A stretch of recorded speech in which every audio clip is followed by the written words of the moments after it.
Olá, este é o Unpox Pública, o podcast da Associação Nacional de Pós-Graduação e Pesquisa em Ciências Sociais. Eu sou Daniela Vieira, socióloga e coordenadora do Comitê de Relações Raciais da Unpox, e hoje temos o enorme prazer de receber a socióloga Flávia Rios, para falar conosco sobre as classificações raciais no Brasil e os debates envolvendo a categoria pardo. Flávia Rios é professora de Sociologia da Universidade de São Paulo, pesquisadora do Afro-Sebrap e bolsista Produtividade do CNPq. Tem experiência na área de Sociologia Política e da Cultura, com ênfase nos estudos sobre ação coletiva, teorias interseccionais, relações raciais e de gênero, ditadura militar e democracia, feminismos negros e políticas de ações afirmativas no ensino superior. Ela acaba de organizar o livro A Questão do Pardo no Brasil, sobre o qual conversamos neste episódio.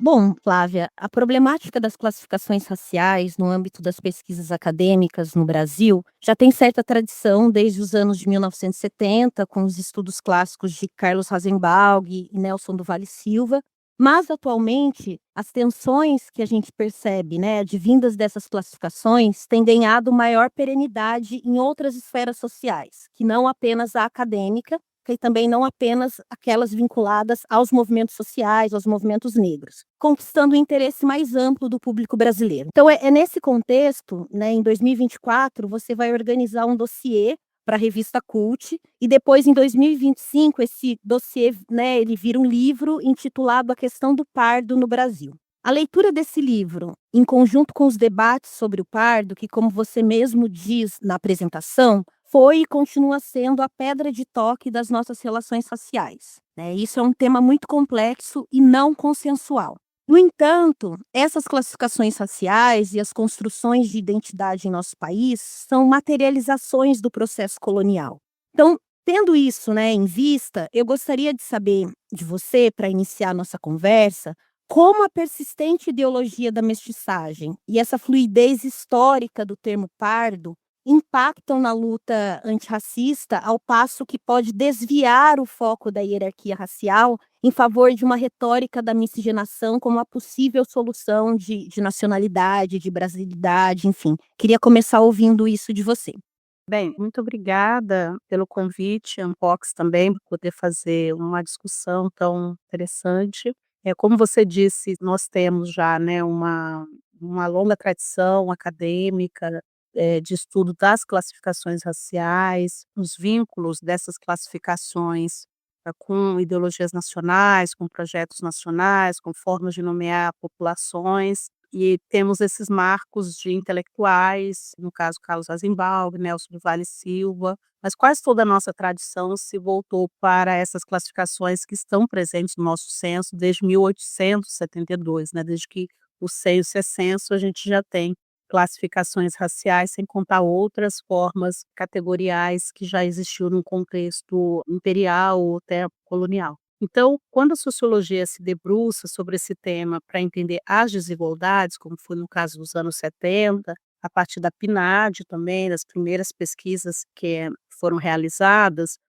a sociologia identificou que existiam aproximações em termos de condições de vida, de expectativas educacionais, de ciclos educacionais, econômicos e de renda, considerando as categorias de cor no Brasil e que pretos e pardos se aproximavam muito, né, em termos dessas condições socioeconômicas e também de inserção no mercado de trabalho e de retornos financeiros. Bem, isso fez com que a sociologia chamasse esses grupos, então, censitários de não brancos, porque seriam aqueles que não corresponderiam à realidade das pessoas brancas no país. Bem, isso também acontecia no mesmo momento em que os movimentos sociais também reivindicavam os pardos, as pessoas que se autonomeavam mestiças, como sendo pessoas negras. Então, nesse mesmo momento, também você tem um processo político das mobilizações coletivas que reivindicaram essas categorias, disputaram os sentidos dessas categorias, levando em consideração as condições sociais, levando em consideração a necessidade de transformações da realidade. Então, a gente viveu um cenário, de muitas décadas em que esse debate ele foi reverberando, campanhas públicas, como por exemplo, "Não deixe sua cor passar em branco", do censo, etcétera, todas elas no sentido de lutar contra ideologias nacionais, de embranquecimento, de mestiçagem, etcétera. Porque afinal de contas a categoria parda ela tinha sido capturada pela ideologia de nação ou pelo projeto de nação que se pretendia, apresentar o Brasil como um país mestiço e não nem branco, nem preto, mas uma fusão ali que, por sua vez, levaria a uma forma de civilização própria, né. Então a gente tem essas disputas entre projetos nacionais, as descobertas da sociologia e os projetos políticos, movimentos sociais contestatórios que confrontam, o status quo econômico, mas também as ideologias nacionais que sustentariam essas desigualdades. E uma das consequências desse pensamento é justamente que não teria então racismo no país, etcétera, né.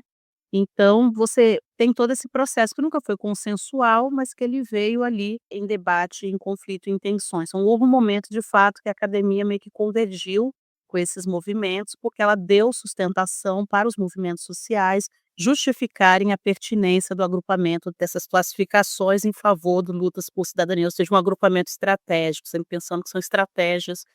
de construção de cidadania, de ampliação de cidadania. E aí, de fato, toda vez que se tem conflitos, né, como mais contemporaneamente, tensões que envolvem então, nós pardos não somos negros ou esses pardos, por que que nós temos que ser negros, etcétera. Obviamente que isso gera cisões, significativas, até porque muitas políticas foram desenhadas segundo essa reimaginação que os movimentos sociais apresentaram e que de algum modo foram incorporadas pelo próprio Estado para mitigar as desigualdades, né, e promover a inclusão, enfim. Então esse livro, primeiro o dossiê, como você falou, e depois o livro organizado, eles na verdade ambos tiveram como objetivo mostrar o que que as ciências sociais e outras áreas das humanidades tinham a dizer sobre o tema e como nós poderíamos contribuir para o debate público que estava informado também muito pela o que estava acontecendo na forma mais síncrona, né. Então nós queríamos dar uma perspectiva histórica, social, das desigualdades estruturadas ao longo do tempo, das disputas políticas, de gerações anteriores, das formas classificatórias estatais, enfim, para a gente, subsidiar o debate público que me parecia pertinente. Os conflitos eles sempre vão existir, são tensões, né, quando eu disse que era pedra de toque, essa temática do par, é porque justamente ela é nela que estão assentadas muitas ideologias nacionalistas, né. Daí porque ela é disputada pelos sujeitos individuais, mas por ativismos digitais, por grupos organizados politicamente, enfim. Então tá nesse litígio, não é pouco, tá nesse litígio justamente porque nós estamos falando do maior segmento demográfico do país, segundo o IBGE de 2022. Então aí a polêmica cresce, só tende a crescer. Sim, exatamente. E puxando aqui que você falou, né, na construção de políticas públicas, né, e essas tensões, eu queria entender como que você acha que o atual papel da categoria pardo, né, no que diz respeito às políticas de ações afirmativas, né, qual seria o papel atual dessa categoria hoje para a gente pensar nas políticas de ações afirmativas? De que maneira essa flexibilidade histórica, né, da categoria pardo ela pode afetar a legitimidade e a eficácia, das cotas raciais. Bem, é muito importante essa pergunta que você está fazendo, porque afinal de contas o fermento para essas discussões tem a ver com as políticas de ações afirmativas, com as cotas, ou seja, os movimentos sociais reivindicaram que grupos de direitos, e aí esses grupos seriam aqueles que a parte da sociologia indicou como sendo os grupos mais afetados pelo racismo, pelas desigualdades raciais, daí porque o desenho da política acomodou esses grupos, que são mais fragilizados ou discriminados historicamente. Obviamente esses grupos não são afetados da mesma maneira, mas o resultado dessas afetações políticas, econômicas, culturais também levaram a resultados em que esses grupos se aproximaram. Eles não são idênticos, mas eles têm forte aproximação, forte afinidades, né. E muita distância em relação às pessoas autodeclaradas brancas. Então a política foi desenhada para esse perfil sócio-histórico, socioeconômico, e racial que estava em desvantagem sistemática. Evidentemente, quando o Estado entra, ele é muito mais simplificador, porque a política, né, toda política pública, ela exige muita simplificação, ela exige muito estudo, né, mas na hora de você, determinar o grupo, não são exatamente os termos como nós nos nomeamos, mas os termos em que o Estado nomeia, né. E aí o Estado tem que buscar no seu próprio repertório, ou seja, no IBGE, nas pesquisas institucionais, as categorias que ele próprio dá ou nomeia à população. Bem, levando isso em consideração, na hora de desenhar política e a sua aplicabilidade, algumas tensões existem, isso existem em várias outras formas de aplicação, né, de políticas para diversos grupos, e nessas formas de aplicação surge então debates sobre, quem é o pardo, como ele se parece, etcétera. E nesse processo de aplicação da legislação, da lei de cotas, saber quem é o pardo não foi só a autodeclaração suficiente, em razão de algumas possibilidades de burla que aconteceram. Então, o Ministério Público exigiu que as universidades, as instituições, as burocracias passassem a adotar também alguma forma de controle, daí porque as comissões de identificação surgiram. Ocorre que as comissões, pela própria definição e a natureza delas, não seria a autodeclaração, mas seria uma verificação, uma aferição dessa autoclassificação com base também na heteroidentificação, né. E aí você tem, as pesquisas já mostram que pode haver alguma incompatibilidade ou desassociação entre autoclassificação e heteroclassificação, vários estudos, eu chamaria atenção trabalho do sociólogo Eduardo Telles, que fez uma pesquisa na América Latina, que ele mostra, que pode haver diferenças entre como as pessoas se pensam e como o outro classifica. Isso é um padrão. Ocorre que no campo dos direitos isso pode gerar, né, conflitos mais tensos, é o que a gente está vendo agora,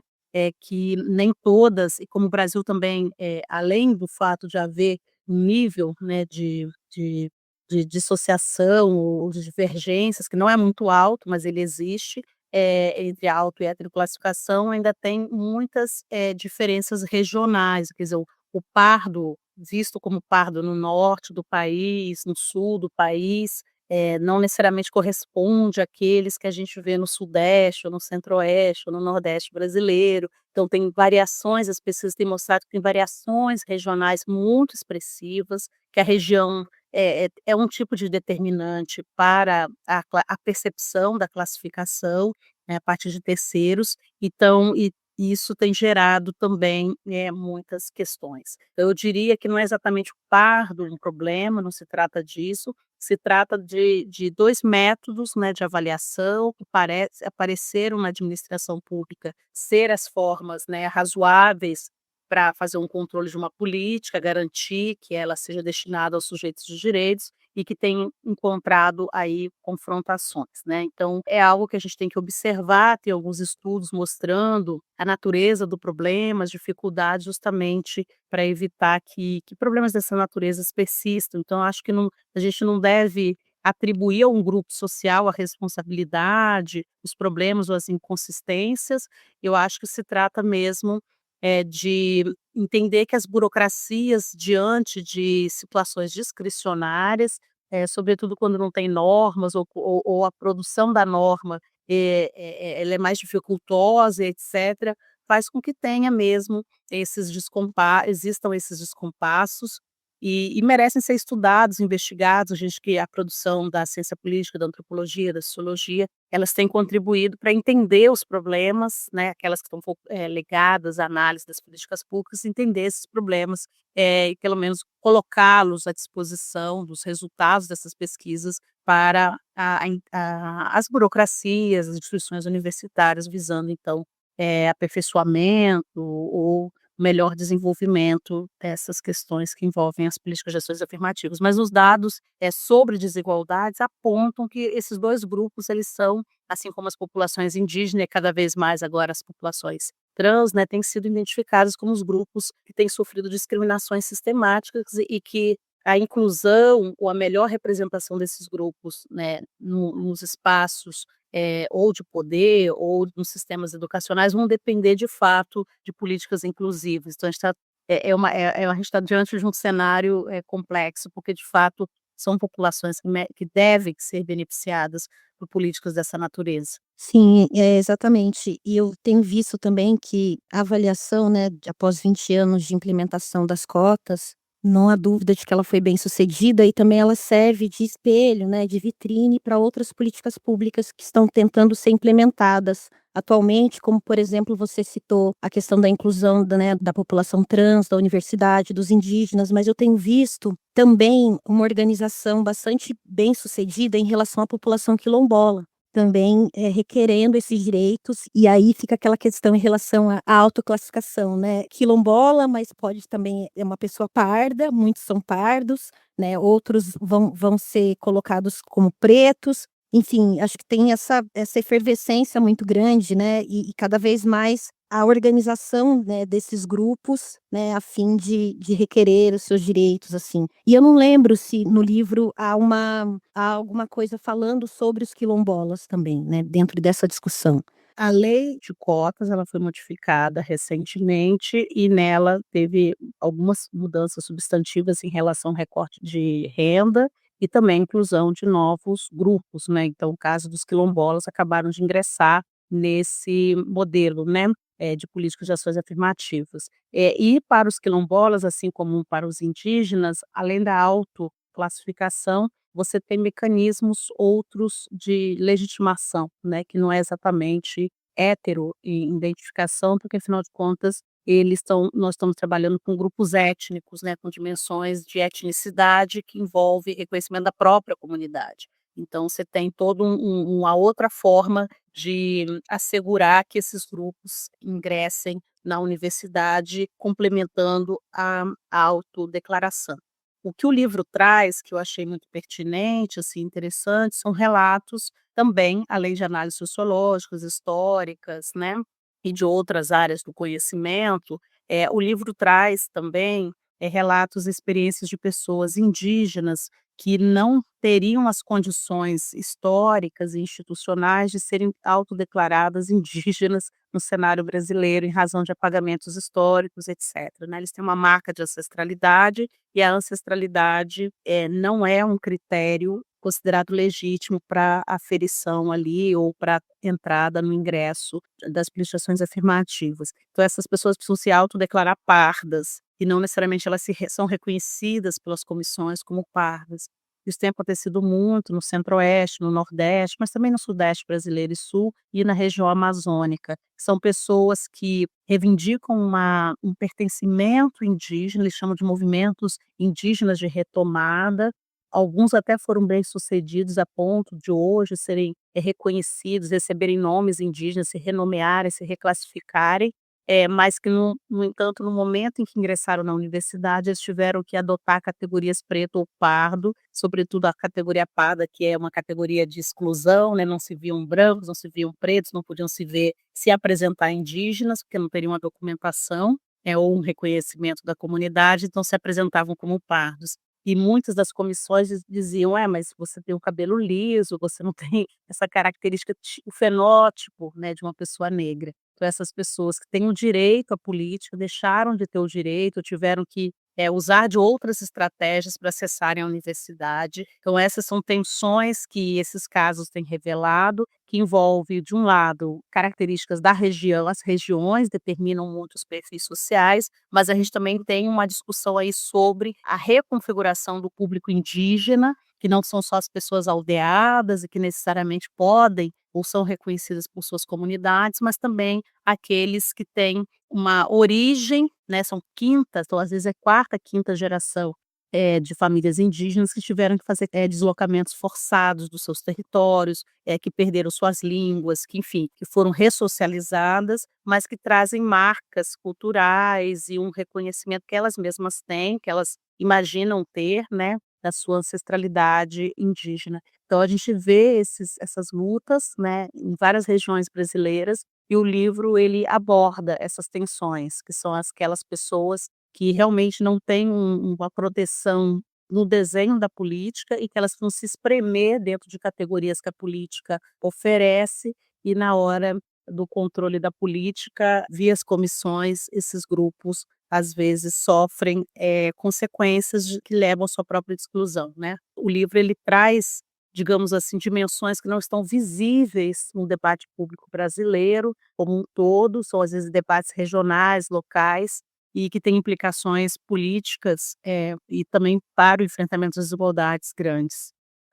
Flávia, pensando nessa questão, né, do impacto no enfrentamento das desigualdades dessas políticas, a gente viu que no censo de 2022, né, foi crescente o número de pessoas que se autodeclararam pardas, né, o maior grupo populacional, né, desse censo. E aí eu queria ouvir de você de que modo, né, esse destaque do pardo como maior grupo populacional, isso tensiona ou renova a categoria política de negro, construída pelo movimento negro, assim. Como que você vê isso? Quem acompanha o censo há muito tempo já vinha, observando que essa categoria tendia a crescer e que ela se deslocava sobretudo tinha um decréscimo, né, de pessoas brancas no Brasil e um aumento das pessoas pardas, um aumento também das pessoas pretas e um aumento também das pessoas indígenas. Então o censo tem mostrado que você tem um escurecimento, né, da população e não um embranquecimento da população.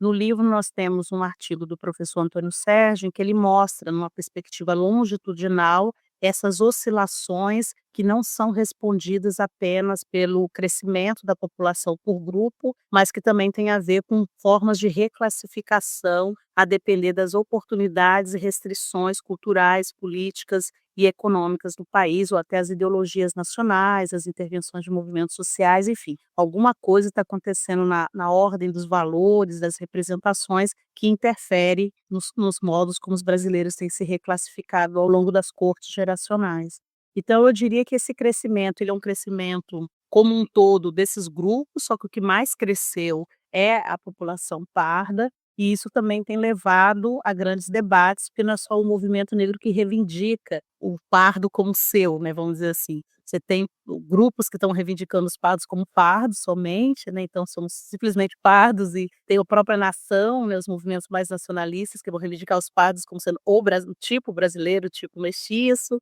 e tem também grupos indígenas, né, mobilizações que estão dizendo: "Não, parte desses pardos, na verdade, são indígenas que não podem mais serem reconhecidos como indígenas", enfim. Eu acho que tudo isso tem gerado debates complexos, mostrando a pertinência, o quanto que as classificações importam para refletirmos sobre que país é esse, também importam para refletir sobre a natureza das nossas desigualdades e como que essas identidades, né, essas formas classificatórias, são estratégicas aos grupos para reivindicarem bens sociais, ou seja, a cidadania brasileira, inevitavelmente para sua ampliação, para as lutas cidadãs pela cidadania no país, houve então também a necessidade de reivindicações e disputas estratégicas acerca das classificações, étnico-raciais da nação, né, ou de grupos subnacionais. Então a gente está diante desse cenário que, para quem estuda, é curiosíssimo, né, cheio de novidades, cheio de litígios, conflitos, narrativas, repertórios novos aparecendo, estratégias novas. Essas estratégias também têm a ver com reconfiguração dos movimentos, tem a ver com juventudes ingressando no debate público, entrada de novas tecnologias e as possibilidades das pessoas expressarem suas subjetividades, e tem a ver também, obviamente, com a maior escolarização dos brasileiros, que faz com que esses jovens também passem a refletir sobre esses temas, de uma maneira com outros repertórios, não só com a socialização familiar e socialização educacional básica, né. Então a gente tem, de fato, um cenário em mudança, em que a mudança não diz respeito só aos novos que vêm debatendo esse assunto, mas como que os outros agentes tradicionais que debatiam esse assunto se reposicionam, o próprio Estado, os movimentos sociais, os movimentos indígenas, como eles se reposicionam nesse debate público. Perfeito, Flávia, muito obrigada, é muito bom te ouvir e eu agradeço por você ter participado desse podcast com a gente. Obrigada, Daniela, foi um grande prazer, e espero que as pessoas gostem. Obrigada por terem ouvido este episódio. Todas as referências mencionadas ao longo da conversa estão disponíveis na descrição. Além disso, disponibilizamos também, para garantir maior acessibilidade, a transcrição da entrevista. Este episódio foi apresentado por Daniela Vieira. A produção é de Carol Parreiras. A edição é de Irene do Planalto Chemin, da consultoria de podcast Caminho do Som. A arte de divulgação é de autoria de Israel Tebet. A vinheta, que abre e finaliza o episódio, é de Joshua Wells, disponível para uso livre no Pixabay. Vocês encontram mais informações sobre a Unpox no site www.unpox.org.br e no Instagram, @Unpox. O podcast Unpox Pública é um produto de divulgação científica da Unpox. Até a próxima e continuem conosco.